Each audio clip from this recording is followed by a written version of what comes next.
கிள்ளியூர் சட்டமன்ற உறுப்பினர் ராஜேஷ்குமார் அவர்களுடைய சாதனை விளக்க புத்தகத்துல ஒரு முத்தான சாதனையை பார்க்க முடிஞ்சது. தேங்காய்பட்டணம் துறைமுகத்தையும் இறைமந்துறையும் இணைக்கிற பெரிய பாலம் ஒன்று கட்ட போறதா கடந்த 2021 சொல்லியிருக்கிறாரு. 130 கோடி மதிப்பீட்டில் அடுத்த நிதியாண்டிலேயே இந்த வேலை ஆரம்பிக்க போறதா சொல்லியிருந்தாரு. சொல்லி 5 வருஷம் ஆச்சு.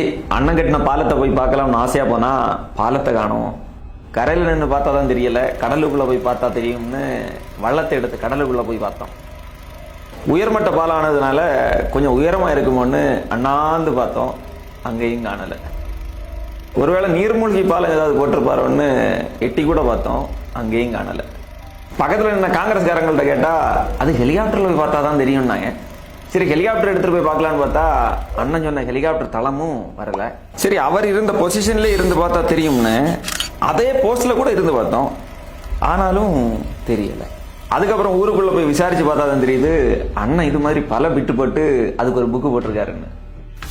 இந்த பாலத்துடைய உண்மை நிலவரம் என்னன்னா, கடந்த 2021ஆம் ஆண்டு அடுத்த நிதியாண்டுல இந்த பாலத்துடைய பணிகள் தொடங்கப்படுங்கிற அறிவிப்பு வெளியிட்டதோடு சரி, இதுவரை அந்த பாலத்துக்கான பணிகள் தொடங்கப்படலைங்கிறது தான் உண்மை. இந்த திட்டம் மட்டும் இல்ல, இது மாதிரி பல திட்டங்களுக்கு தொடக்க அறிவிப்பு மட்டும் வெளியிட்டு அதையே தன்னுடைய சாதனை பட்டியலில் சேர்த்து விளம்பர அரசியலை செஞ்சிட்டு இருக்கிறார். இவருடைய இந்த நாடக விளம்பர அரசியலுக்கு இந்த தேர்தலோட முடிவு கட்டப்படும்.